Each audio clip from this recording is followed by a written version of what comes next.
আলহামদুলিল্লাহ 2026 সালের পবিত্র শবে বরাত চলে এসেছে। এই ফেব্রুয়ারি 3 তারিখ রাত্রে, অর্থাৎ এই মঙ্গলবার রাত্রে পবিত্র শবে বরাত।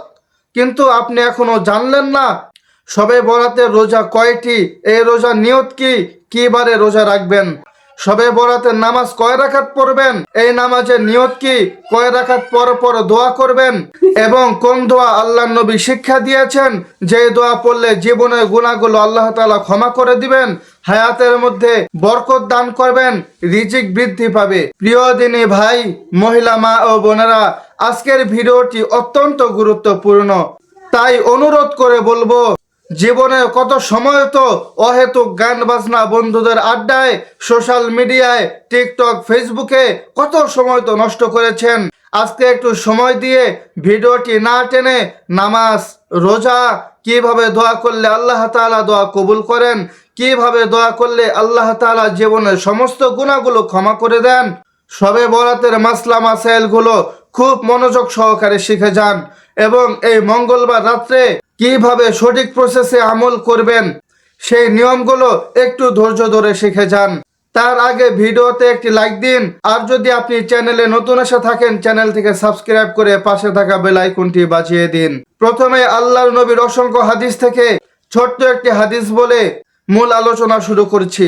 আল্লাহর নবী বলেন, হযরত আলী রাদিয়াল্লাহু তাআলা আনহুকে ডেকে, এরে আলী, যদি তুমি শবে বরাতের পবিত্র রজনী পেয়ে যাও তাহলে সারা রাত জাগ্রত থেকে ইবাদত করো। সারা রাত ইবাদত করার পরে ভোর রাত্রে সেহরি খেয়ে ও আলী পরের দিন একটি রোজা রাখো। মনে রাখবেন, এই শবে বরাতের রাত্রি হচ্ছে ভাগ্য রজনী। এই রাত্রিতে আল্লাহ তাআলা আপনার ভাগ্যটাকে লিখবেন, নতুন করে লিখবেন, ভাগ্যটাকে নবায়ন করবেন, ভাগ্যটাকে এডিট করবেন। যারা বলেন আমার ভাগ্য পরিবর্তন হয় না, আমার ভাগ্যে শুধু দুঃখ, কষ্ট, অভাব, অনটন, হতাশা লেগেই আছে, তাদের জন্য এটি একটি বোনাস। এই শবে বরাত হচ্ছে বছরের শ্রেষ্ঠতম রজনীর ভিতরে এটি একটি। এই পবিত্র রাতে আপনি কিভাবে নামাজ পড়বেন, কয় রাকাত নামাজ পরে পরে আপনি মুনাজাত করলে আল্লাহ তাআলা কবুল করবেন, বিস্তারিত আলোচনা শুরু করে দিচ্ছি ইনশাআল্লাহ। প্রথমেই কয়টি রোজা রাখবেন এবং কিবারে সেহরি খেয়ে রোজা রাখবেন সেই ব্যাপারে আলোচনা করছি। যারা একটি রোজা রাখতে চান তারা 3 তারিখ ফেব্রুয়ারি 2026-এর এই মঙ্গলবার সারা রাত ইবাদত করার পরে সেহরি খাবেন ভোর রাত্রে, তারপরের দিন একটি রোজা রাখবেন, অর্থাৎ 4 তারিখ বুধবার একটি রোজা রাখবেন। এটাকে বলা হয় শবে বরাতের রোজা। আল্লাহ নবী আলী রাদিয়াল্লাহু তাআলা আনহু কারো বলেন, তুমি যদি একটি রোজা শবে বরাতে রাখতে পারো তোমার জীবনের সমস্ত গুনাহগুলো আল্লাহ তাআলা ক্ষমা করে দিবেন, এবং এই রোজার বিনিময়ে সওয়াব আল্লাহ তাআলা, এটার পুরস্কার নিজ হাতে তোমাকে দান করবেন। সুবহানাল্লাহ। এই জন্য সবাই চেষ্টা করবেন অন্তত একটি রোজা যেন সবাই রাখেন, কোনোভাবেই যেন মিস না হয়। আর যারা 3টি রোজা রাখতে চান, আইয়ামে বীজের রোজা, আল্লাহর নবী বলেছেন আইয়ামে বীজের 3টি রোজা আরবি মাসের 13, 14, 15তম তারিখে, এটি শাবান মাস চলছে। সব সময় শাবান মাসের 15 তারিখে শবে বরাত হয়। 13, 14, 15 শাবান মাসের এই 3টি রোজা যে ব্যক্তি রাখতে পারবে আল্লাহ তাআলা তার আমলনামায় পুরো 1 মাস রোজা রাখলে যেই সওয়াব সেই সওয়াব দান করবেন। এই জন্য প্রিয় ভাই ও বোনেরা, যারা 3টি রোজা রাখবেন তারা প্রথমেই 13তম তারিখে রোজা রাখবেন। 13 তারিখে রোজা রাখতে হলে আপনাকে 12 তারিখ রাত্রেই সেহরি খেতে হবে। এটার ইংরেজি তারিখ বলে দিচ্ছি, সেটা হচ্ছে 2 তারিখ, অর্থাৎ আগামী রবিবার। আগামী রবিবার সেহরি খেয়ে সোমবার একটি রোজা রাখবেন, তারপরে সোমবার রাত্রিতে ভাত খেয়ে মঙ্গলবার একটি রোজা রাখবেন, আর মঙ্গলবার রাত্রিতে শবে বরাত সারা রাত ইবাদত করার পরে ভোর রাত্রে সেহরি খেয়ে একটি রোজা রাখবেন বুধবার। এই হলো 3টি আইয়ামে বীজের রোজা। এখন বলি এই রোজার নিয়তগুলো কিভাবে করবেন। আপনি যখন রবিবারে সেহরি খাবেন একটি কথা মনে রাখবেন, নিয়ত করতে বলেছে আল্লাহর নবী, নিয়ত মুখ দিয়ে পড়তে বলেন নাই। আপনি অন্তরে অন্তরে বলবেন বা মনে মনে রাখবেন, আমি আইয়ামে বীজের 3টি রোজা রাখবো। প্রথম আইয়ামে বীজের রোজা রাখার জন্য সেহরি খাইতেছি, আল্লাহর সন্তুষ্টির জন্য অবশ্যই রোজা রাখতেছি। এইভাবে আপনি যখন মনে মনে অন্তরে অন্তরে বলবেন আপনার নিয়ত করা হয়ে যাবে। এইভাবে নিয়ত করে প্রথম রোজাটি রাখবেন। দ্বিতীয় আইয়ামে বীজের রোজা রাখার দিন অন্তরে অন্তরে বলবেন, আমি আইয়ামে বীজের দ্বিতীয়তম রোজা রাখতেছি আল্লাহ তাআলা সন্তুষ্টির জন্য। আর যেদিন আপনি শবে বরাতের রাত্রে অর্থাৎ মঙ্গলবার ৩ তারিখ ফেব্রুয়ারি ২০২৬ সালের আপনি শবে বরাতের রোজাটি যেদিন রাখবেন, যারা ৩টি রোজা রাখবেন তারা এইভাবে নিয়ত করবেন, আইয়ামে বীজের তৃতীয় রোজা রাখতেছি আল্লাহ তাআলার সন্তুষ্টির জন্য। আপনি যখন আইয়ামে বীজের ৩টি রোজা রাখবেন, সাথে সাথে আপনি ১ মাস রোজা রাখার সওয়াব পেয়ে যাবেন, তার সাথে শবে বরাতের রোজা রাখার সওয়াবও পেয়ে যাবেন। আর যারা শবে বরাতের একটি রোজা রাখতে চান, তারা শবে বরাতের রাত্রে সারা রাত ইবাদত করার পরে ভোর রাত্রে সেহরি খাবেন আর অন্তরে নিয়ত করবেন, শবে বরাতে রোজা রাখতেছি আল্লাহ তাআলার সন্তুষ্টির জন্য। তাহলে তারা এই রোজার বেনিফিট সওয়াব আল্লাহ তাআলা নিজ হাতে তাদেরকে দিবেন, জীবনের সমস্ত গুনাহগুলো ক্ষমা করে দিবেন। এই জন্য একটি হক রোজা রাখবেন, যদি পারেন 3টি রোজা রাখবেন। আল্লাহ তাআলা সবাইকে তৌফিক দান করুন। ইসলামিক ব্লগার স্টুডিওর সম্মানিত ভাই ও বোনেরা, শবে বরাতের নামাজ কত রাকাত পড়বেন, কোন সূরা দিয়ে পড়বেন সেই ব্যাপারে খুব সংক্ষিপ্ত আলোচনা করছি। বিস্তারিত আলোচনা আমাদের গত ভিডিওতেই চলে গিয়েছে, ডেসক্রিপশন বক্সে লিংক দেওয়া থাকবে। কোন সূরা দিয়ে কিভাবে নামাজ পড়বেন, কয় রাকাত পর পর মুনাজাত করবেন, বিস্তারিত আলোচনা সেখানে হয়েছে, এখানেও সংক্ষেপে বলে দিচ্ছি। অ্যাকচুয়ালি শবে বরাতের নির্দিষ্ট কোনো নামাজ নেই যে আপনাকে 2 রাকাত, 4 রাকাত, 6 রাকাত, 8 রাকাত, 12 রাকাত পড়তে হবে, এরকম কোনো নির্দিষ্ট নেই। তবে আপনি নফল নামাজ যেগুলো আপনার যত রাকাত খুশি আপনি পড়বেন। তবে আল্লাহ তাআলার রাসূলের সহিহ একটি হাদিস থেকে আপনি শুনুন, এই রাতের সবচাইতে বেশি ফজিলত যেটি, সেটি হচ্ছে আল্লাহ নবী বলেছেন, লাইলাতুন নিসফু শাবান, অর্থাৎ শাবান মাসের মধ্য রজনী 15তম রজনীতে অর্থাৎ শবে বরাতে আল্লাহ তাআলা হিংসুক এবং মুশরিক ছাড়া সবাইকে ক্ষমা করে দেয়। আল্লাহ তাআলা সবাইকে সাধারণ ক্ষমা ঘোষণা করেন, কিন্তু হিংসুক এবং মুশরিক ছাড়া। এই জন্য হিংসা এবং মুশরিক এই 2 শ্রেণী থেকে আপনাকে বেঁচে থাকতে হবে। যদি এমন হয় কেউ বেঁচে থাকেননি এর আগে, তাহলে নিয়ত করুন আজকের পর থেকে হিংসা এবং মুশরিক হয়ে থাকবেন না। আর আল্লাহ তাআলার কাছে তওবা করুন, এর সবকিছু ছেড়ে আল্লাহ তাআলার পথে চলে আসুন। তাহলে ইনশাআল্লাহ তাআলা আল্লাহ তাআলা আপনাকে ক্ষমা করে দিবেন। আর আপনি ক্ষমা কিভাবে নেবেন আল্লাহ তাআলার পক্ষ থেকে, সেজন্য আপনাকে সবচাইতে বেশি দোয়া করতে হবে। আপনি কিভাবে দোয়া করবেন সেটি আজকে আমরা বলবো ইনশাআল্লাহ। প্রথমেই নামাজের কথাটা বলেই তারপরে দোয়ার মধ্যে চলে যাব। আপনি এশারের সালাত আদায় করার পরে বেতেরা নামাজ পড়বেন না, রেখে দিবেন, সর্বশেষ পড়বেন 2 রাকাত করে নফল নামাজ পড়বেন, অর্থাৎ শবে বরাতের নামাজ। এই নামাজের নিয়ত মুখে পড়তে হবে না। অনেকেই বলে মুখে পড়লে বেদাত হয়ে যাবে, আসলেই হবে। যারা সওয়াবের উদ্দেশ্যে আমল করবেন, যে আমলগুলো আল্লাহর নবী করেন নাই, সেগুলোকে বলা হয় বেদাত। এজন্য আল্লাহর নবী সাহাবী কোনোদিন নামাজের আগেই মুখ দিয়ে নিয়ত পড়েন নাই। এজন্য আপনি যখন সওয়াবের উদ্দেশ্যে নিয়ত মুখ থেকে পড়বেন, তখন আপনার বেদাত হয়ে যাবে। তাহলে নিয়ত কিভাবে করবেন? নিয়ত হচ্ছে অন্তরের কাজ। আপনি যখন ওযু করছেন বা নামাজে যাচ্ছেন, আপনার অন্তরে অন্তরে রয়েছে আপনি নামাজের জন্য ওযু করছেন, আপনি নামাজে দাঁড়াচ্ছেন, সেটাই আপনার নিয়ত। তাও যদি আপনার পড়তে মনে চায়, মনে মনে বলবেন, আমি আল্লাহ তাআলার সন্তুষ্টির জন্য শবে বরাতের নামাজ অর্থাৎ নফল নামাজ পড়তেছি 2 রাকাত, আল্লাহু আকবার।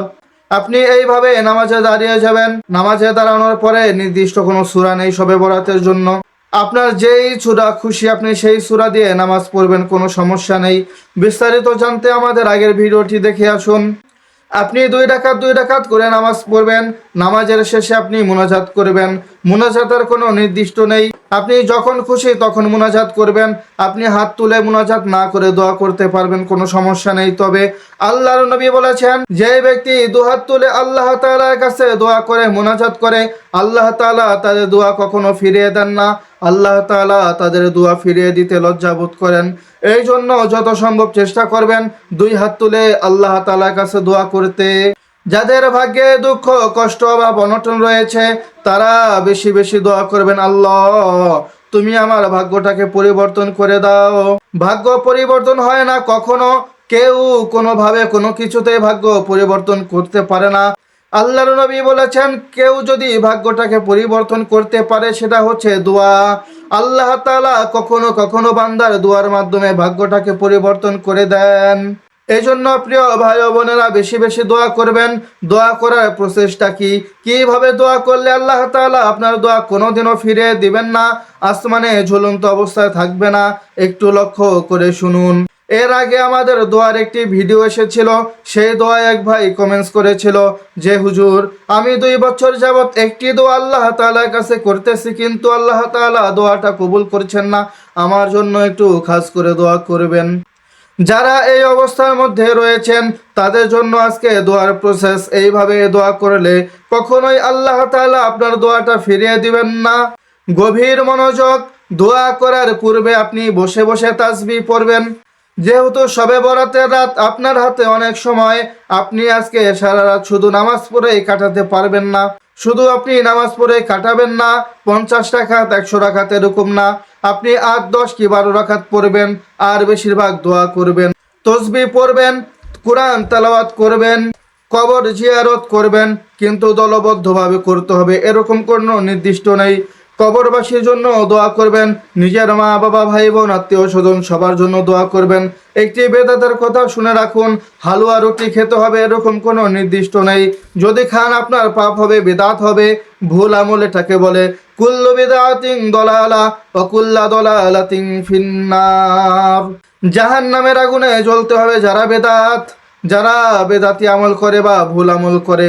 এই জন্য দলবদ্ধভাবে কবর জিয়ারত করতে হবে। যারা এটা মনে করেন তাদের বেদাত হয়ে যাবে, আপনার সময় সুযোগ রয়েছে, আপনি জিয়ারত করবেন। যদি কোনো সুযোগ বা না থাকে তাহলে আপনি করলেন না, কোনো সমস্যা নেই, কিন্তু সবার জন্য দোয়া করবেন। এই দিন আল্লাহর নবী বলেছেন নিজের গুনাহগুলো ক্ষমা করে নাও, এই জন্য বেশি বেশি দোয়া করবেন। বেশি বেশি দোয়ার মাধ্যমে নিজের ভাগ্যটাকে পরিবর্তন করবেন, নিজের গুনাহগুলো ক্ষমা করে আনিবেন। দোয়া করার পূর্বে আপনি বসে বসে সুবহানাল্লাহ 100 বার পড়বেন, আলহামদুলিল্লাহ 100 বার পড়বেন, তারপরে লা ইলাহা ইল্লাল্লাহ, এই কালিমাটা আমাদের মুসলিম ধর্মের কালিমা, মাত্র 99 বার পড়বেন। তারপরে 100তম বারের সময় পুরো কালিমা পড়বেন, লা ইলাহা ইল্লাল্লাহ মুহাম্মাদুর রাসূলুল্লাহ। এইভাবে কালিমা পড়ার পরে আপনি 100 বার দুরূদ শরীফ পড়বেন। যদি বড় দুরূদ পড়তে নাই পারেন, সাল্লাল্লাহু আলাইহি ওয়াসাল্লাম, সাল্লাল্লাহু আলাইহি ওয়াসাল্লাম, এইভাবে ছোট দুরূদ পড়বেন 100 বার। তারপরে আল্লাহ তাআলার কাছে মুনাজাত করবেন, লম্বা মুনাজাত আপনি বাংলাতে বলবেন, আরবি দোয়া পারলে সেগুলো পড়বেন, আর আপনি বেশি বাংলাতে দোয়া করবেন, সবার জন্য দোয়া করবেন, এই গুনাহগারের জন্য দোয়া করবেন, নিজের জন্য দোয়া করবেন। সবার শেষে মুসলমান ভাই ব্রাদার আত্মীয় স্বজন মা বাবা যে শত্রু রয়েছে তার জন্যও দোয়া করবেন। কাউকে বদদোয়া করবেন না, অভিশাপ দিবেন না। আপনি অন্যের জন্য যে দোয়া করবেন আপনার নিজের জন্যই সেই দোয়া কবুল হয়ে যাবে। এই জন্য প্রিয় ভাই ও মহিলা মা বোনেরা বেশি বেশি দোয়া করবেন আল্লাহ তাআলার কাছে। আর আল্লাহর নবী যে দোয়াটা শিক্ষা দিয়েছিলেন সেই দোয়াটি আমার সাথে পড়ে পড়ে শিখে নিন। আল্লাহুম্মা বারিক লানা ফি রজব ওয়া শাবান ওয়া বাল্লিগনা রমাদান। এই দোয়াটা বেশি বেশি মুনাজাতের ভিতরে পড়বেন। আল্লাহ তাআলা আপনার হায়াতের মধ্যে বরকত দান করবেন, আপনার রিজিকের মধ্যে বরকত দান করবেন, আপনার ভাগ্যটাকে পরিবর্তন করে দিবেন। আপনার জীবনের যত গুনাহ রয়েছে সব আল্লাহ তাআলা ক্ষমা করে দিবেন। আর যারা ঋণগ্রস্ত রয়েছেন তারা আল্লাহর নবীর শেখানো এই দোয়াটি পড়বেন, আল্লাহুম্মা কফিনি বিহালালিকা আন হারামিকা ওয়াগনিনি বিফাদলিকা আম্মান সিয়াক। যদি আপনার পাহাড় সমান পরিমাণ ঋণও থেকে থাকে, আল্লাহ তাআলা আপনার এই দোয়ার বদৌলতে আপনার ঋণগুলো আল্লাহ তাআলা পরিশোধ করার ব্যবস্থা করে দিবেন। আর যারা নিজের বাড়িঘর নিয়ে টেনশনে রয়েছেন, মনের মতো বাড়ি নেই, আপনার বাড়ির প্রশস্ততা আরো বাড়াতে চান, আপনার বাড়ি আরো সুন্দর করতে চান, তারা এই দোয়াটি পড়বেন, আল্লাহুম্মা গফিরলি যামবি ওয়া ওয়াসি'লি ফি দারি ওয়া বারিকলি ফি রিজকি। আল্লাহ তাআলা আপনার বাড়িটাকে আপনার মনের মতো করে দিবেন, প্রশস্ত করে দিবেন। এইভাবে দোয়া করবেন, এইভাবে রোজা রাখবেন, এইভাবে নামাজগুলো পড়বেন, সারা রাত ইবাদত করবেন। আমি আপনাদের জন্য বেশি বেশি দোয়া করি আর আপনারা আমার জন্য দোয়া করবেন। হে আল্লাহ, এতক্ষণ ধরে যারা আমাদের ইসলামিক ব্লগার স্টুডিওর সাথে ছিল তাদের তুমি নেক হায়াত দান করে দাও, তাদের জীবনের সমস্ত গুনাহগুলো তুমি মাফ করে দাও, তাদের হায়াতের মধ্যে তুমি বরকত দান করে দাও, তাদের রিজিকের মধ্যে তুমি বারাকত দান করে দাও, তাদের অভাব অনটন পেরেশানি দুঃখ কষ্ট দূর করে দাও, তাদের মনের আশাগুলো তুমি পূরণ করে দাও। সবাই কমেন্টসে আমিন লিখে যাবেন। আজকের জন্য এখানে বিদায় নিচ্ছি, দেখা হবে আগামী কালকের ভিডিওতে। সেই পর্যন্ত ভালো থাকবেন, সুস্থ থাকবেন। আসসালামু আলাইকুম ওয়া রাহমাতুল্লাহ।